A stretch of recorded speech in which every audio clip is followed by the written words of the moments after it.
Hi, welcome everyone to my Week 6 PowerPoint presentation titled Tax Effects on Economic Efficiency.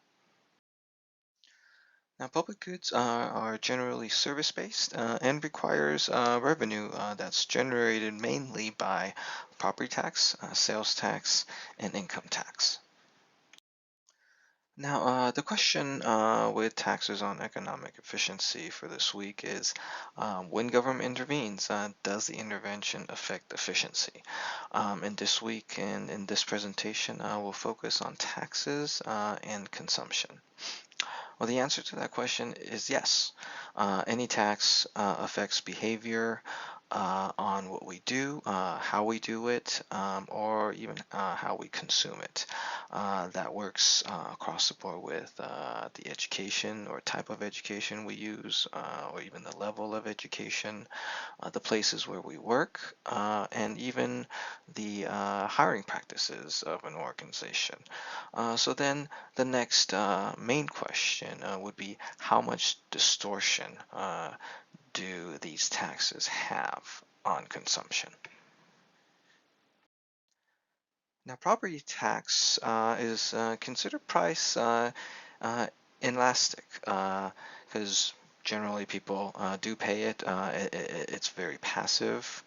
Uh, but although it's relatively easy to collect and considered a progressive tax, in California, Prop 13 has created some distortions, mainly on the revenue generation of government entities.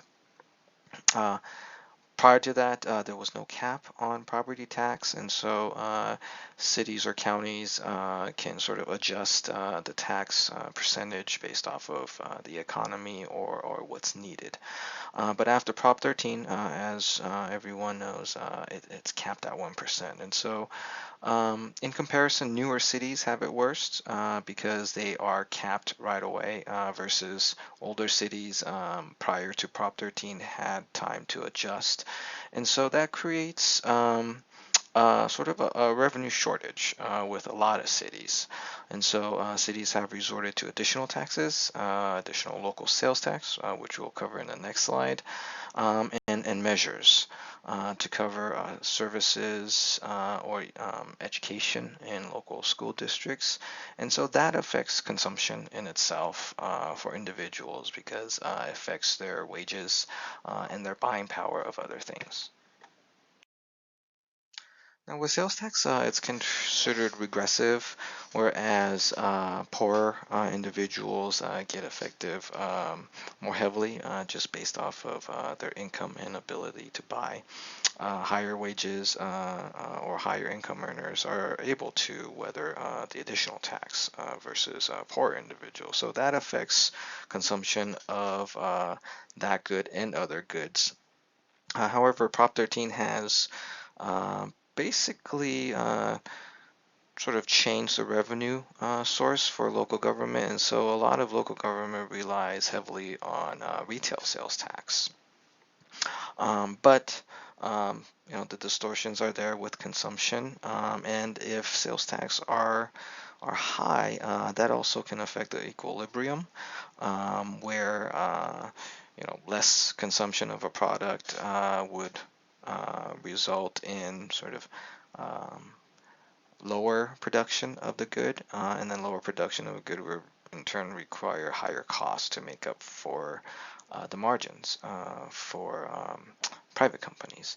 And so with sales tax, there's quite a bit of distortion, but it's also one of the main revenue generation sources for local government.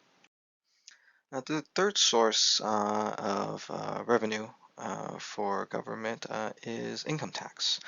Our income tax system is pretty much considered progressive, where higher wage income earners pay a higher percentage versus lower income earners.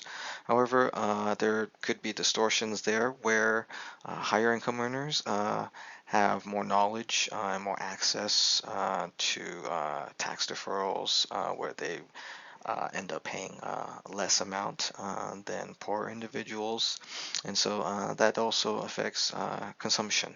Right. Any tax affects our behavior, and particularly income tax. So if income tax is raised or lowered, it definitely affects our purchasing power, and in turn, it's like a cycle, right? Anything that affects our ability to consume or to buy affects prices and the production of the good, in which case it's the services that are needed to serve the public. And so government has a lot of planning ahead of them. But as our readings and videos this week have displayed, a good balance of usage tax, lump sum taxes, or even corrective taxes could be good alternatives or good balance and combination to some of these distortions that we have.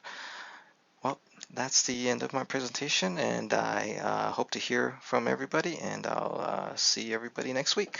Bye.